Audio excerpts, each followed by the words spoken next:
ధృతరాష్ట్రుడు ఎంత funny character అంటే వాళ్ళ కొడుకు అడిగితే కాన్ఫిడెన్స్ వస్తుంది, వీళ్ళు చెప్పగానే భయం వచ్చేస్తుంది. ఇదంతా గమనించండి మీరు. ఇలాంటి పర్సనాలిటీస్ మీ అందరి ఇళ్లలో కూడా ఉంటారు. స్ప్లిట్ పర్సనాలిటీ ఇది.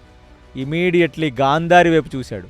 గాంధార్ అంది, మనకి వద్దే వద్దు నాయనా, నాకు ముందు నుంచి చాలా పెద్ద భయం ఉంది. ఆ భీముడు మొత్తం నా 100 మంది కొడుకుల్ని చంపేస్తానన్నాడు. ఇప్పుడు సంజయుడు కూడా చెప్తున్నాడు. ఇక్కడున్న కురువృద్ధులు కూడా ఏమీ మాట్లాడట్లేదు. వద్దు, వాళ్ళ రాజ్యం వాళ్ళకి ఇచ్చేద్దాం. ఆ 5 గ్రామాలు ఏదో అడిగారు, వాళ్ళకి ఇచ్చేస్తే మన పని అయిపోతుంది. దుర్యోధన, నేను తల్లి తండ్రి ఇద్దరం కలిసి నిన్ను ప్రాధేయపడి నీకు చెప్తున్నాం, దయచేసి ఈ 5 ఊర్లు మీరు ఇచ్చేయవలసినది అని చెప్పి వాళ్ళు దుర్యోధనుడితో చెప్పారు. ఇప్పుడు దుర్యోధనుడు లెగిశాడు. లెగిసి, వీళ్ళందరూ చచ్చిపోతారా? ఏ సంజయ్, నువ్వు చూసావా? నువ్వేదో పెద్ద చూసినట్టు మాట్లాడతావేమిటి? మా 100 మందిని భీముడు ఒక్కడే చంపేస్తాడు.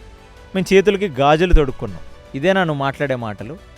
నేను సూది పెట్టే ప్రదేశం కూడా ఇవ్వను. 5 ఊర్లు దూరపు సంగతి, సూది మొన పెట్టే ప్రదేశం కూడా నేను ఇవ్వను వీళ్ళకి అని. ఆంధ్ర మహాభారతంలో అలాగా వ్యాస మహాభారతంలో ఒక గడ్డి మొలిసే ప్రదేశం కూడా నేను ఇవ్వను. నువ్వు ఎవడికి చెప్పుకుంటావో చెప్పుకో.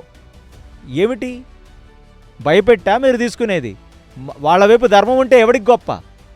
నా వైపు ఎంతో పరాక్రమం, పౌరుషం ఉంది. నా వైపు మగతనం ఉంది.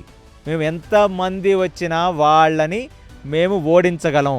తండ్రి, నీకొకటే చెప్తున్నా, వీళ్ళు మైండ్ గేములు ఆడుతున్నారు నీ దగ్గర, నిన్ను భయపెడుతున్నారు, నువ్వు భయపడుతున్నావు.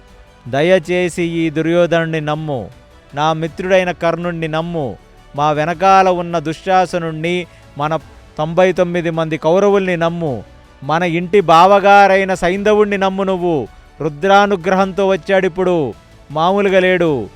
ఆల్రెడీ నరకాసురుణ్ణి చంపాడనే బాధతో బ్రతుకుతున్నాడు భగదత్తుడు. ఆయన దగ్గర విపరీతమైన అస్త్రశక్తి ఉంది. వీళ్ళు చెప్పేది నువ్వు నమ్మకు. కాబట్టి మనం మొగతనంతో వాళ్ళని చంపి ఈ రాజ్యాన్ని ఏల్దాం. ఇవాల్టి వరకు మీరేం చెప్పారు? వాళ్ళు సంపాదించిన రాజ్యాన్ని మేము అనుభవిస్తున్నాం అన్నారు కదా. ఇవాళ వాళ్ళని చంపి ఈ రాజ్యాన్ని మేము అనుభవిస్తాం. యాక్చువల్లీ దుర్యోధనుడు అంటే ఏమనుకున్నావురా నువ్వు? ఈ భూమండలాల్ని ఏలటానికే పుట్టాడు వీడు. అనగానే భీష్ముడు చూసి, అంటే మొండితనానికి కూడా ఒక ప్రాక్టికాలిటీ ఉంటుంది. ఒకటే మాట అన్నాడు.